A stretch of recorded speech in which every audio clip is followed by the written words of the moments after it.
5 अगस्त 2025 Darbhanga DMCH परिसर में BSc nursing second semester के दलित छात्र को हजारों लोगों के बीच गोली मारकर हत्या कर दी जाती है। Welcome to the my YouTube channel. मैं अक्षय, आप सुन रहे हैं दरभंगा डीएमसीएच दलित छात्र मर्डर केस। 5 अगस्त 2025 शाम के करीब 4:45 में दरभंगा डीएमसीएच परिसर में बुलेट बाइक पर बैठा बीएससी नर्सिंग सेकेंड सेमेस्टर के राहुल कुमार नाम के दलित छात्र को एक नकाबपोश व्यक्ति कट्टे से उसके सीने में गोली मार देते हैं, जिससे राहुल की घटना स्थल पर ही मृत्यु हो जाती है। दरभंगा मेडिकल कॉलेज परिसर में 5 अगस्त की शाम एक छात्र की गोली मारकर हत्या कर दी गई।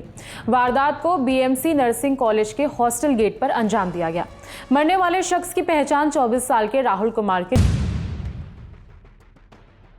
इस घटना को समझने के लिए करीब आज से लगभग 3 महीना पहले 5 मई 2025 को वह सुबह को जानना होगा। ये कहानी शुरू होती है बिहार के सुपौल जिला के पिपर थाना के क्षेत्र वार्ड नंबर 9 के मंडल समाज से आने वाले राहुल कुमार नाम के दलित लड़के और सहरसा से आने वाली ब्राह्मण समाज में जन्मी तन्नू प्रिया झा नाम की लड़की जब ये 5 मई 2025 को अपने परिवार के विरुद्ध जाकर राहुल के साथ कोर्ट में अंतर जातीय विवाह रचा लेती है। इस कहानी की शुरुआत होती है सहरसा जिले के छोटे से गांव के ब्राह्मण परिवार में जन्मी प्रेम शंकर झा की पुत्री तन्नू प्रिया झा से उसे जिसके पिता बड़े लाड प्यार से बड़ा करते हैं। अपनी बेटी की उच्च शिक्षा के लिए उसके पिता उसको दरभंगा डीएमसीएच से बीएससी नर्सिंग कराने के लिए उसे भेज देते हैं। तन्नू प्रिया झा बड़ी ही लगन के साथ पढ़ाई करती हैं, लेकिन इसी बीच उसकी मुलाकात उसी के कॉलेज के एक लड़के से होती है जिसका नाम राहुल था, जो कि सेकेंड सेमेस्टर का छात्र था। दोनों में दोस्ती हो जाती है और देखते ही देखते ये दोस्ती प्यार में कैसे बदल जाती है उन दोनों को भी पता नहीं चलता है। वे दोनों एक दूसरे के साथ जीने मरने की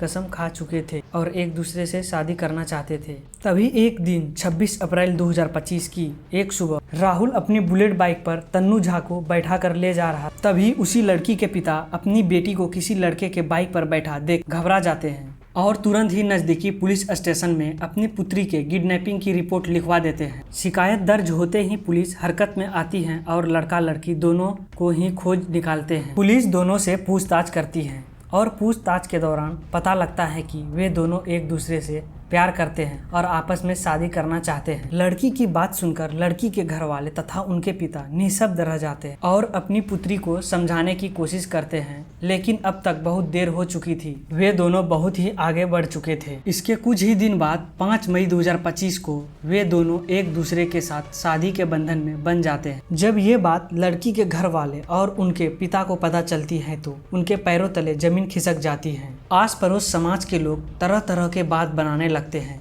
जिससे लड़की के घर वालों का बाहर निकलना मुश्किल हो जाता। लड़की के पिता अपनी पुत्री की दलित लड़के से शादी की बात भूल नहीं पा रहे, दुख पीड़ा और क्रोध की आग में अंदर ही अंदर जल रहे। फिर एक दिन शादी के ठीक 3 महीने बाद वो निश्चय करते हैं वे उस मंडल समाज से आने वाले दलित लड़के की जीवन लीला को समाप्त कर देंगे और वो अकेले ही वारदात को अंजाम देने के लिए निकल पड़ते हैं। किसी हिंदी मूवी के विलन की तरह एक व्यक्ति हुडी पहने और काला चश्मा व्हाइट मास्क लगाए डीएमसीएच के कैंपस में पहले से ही राहुल का इंतजार कर रहा था। शाम के ठीक 4:45 में जैसे ही राहुल अपनी बुलेट बाइक से आता है, वैसे ही हुडी पहने काला चश्मा लगाए व्यक्ति कट्टे से राहुल के सीने में गोली मार देते हैं।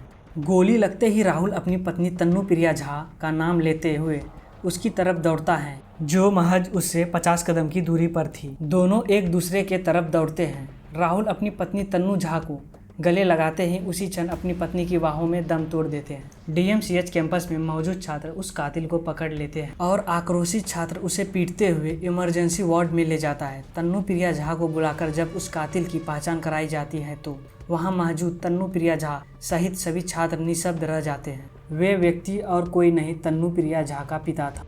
मेरा पापा है Prem Shankar Jha. He killed, he shooted my husband right.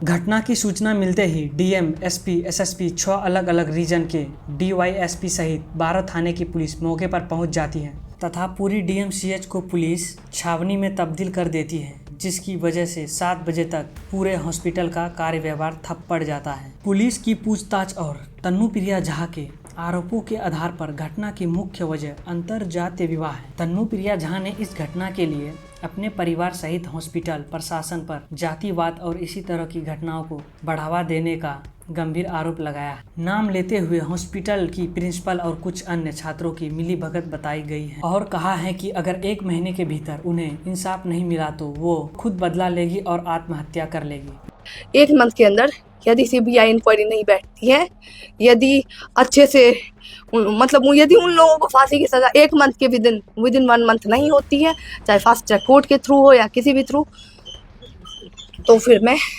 खुद से मर्डर करके सुसाइड कर लूँगी। पीड़ित परिवार और तन्नू प्रिया झा के बयान के आधार पर उसके माता पिता, 2 भाई, 1 बहन और दादी पर केस दर्ज कर लिया गया है। पुलिस बाकी आरोपियों की तलाश में जुटी है, लेकिन लड़का और लड़की के एक फैसले से उन दोनों के परिवार पर आफत और दुख का पहाड़ टूट पड़ा है। लड़का अपने घर का इकलौता बेटा था जिस पर घर की सारी जिम्मेदारियां थी। लड़का लड़की की बस एक जिद के चलते आज लड़के को अपने जान से हाथ धोना पड़ा तथा दोनों ही परिवार वाले दुख और पीड़ा को झेल रहे हैं। दोस्तों, कोई भी फैसला लेने से पहले एक बार सोच लेना चाहिए कि इस फैसला से किसको क्या दिक्कत होगी। हालांकि जब से यह घटना हुई है तब से समाज का एक वर्ग लड़की के समर्थन में है तथा समाज का दूसरा वर्ग लड़की के विरोध में उस पिता का समर्थन करता है जो अपनी बेटी को इतने लाड प्यार से बड़ा करता है। पता नहीं समाज का कौन सा वर्ग सही है, कौन सा वर्ग गलत। आपको क्या लगता है? अपनी राय नीचे कमेंट में जरूर लिखें।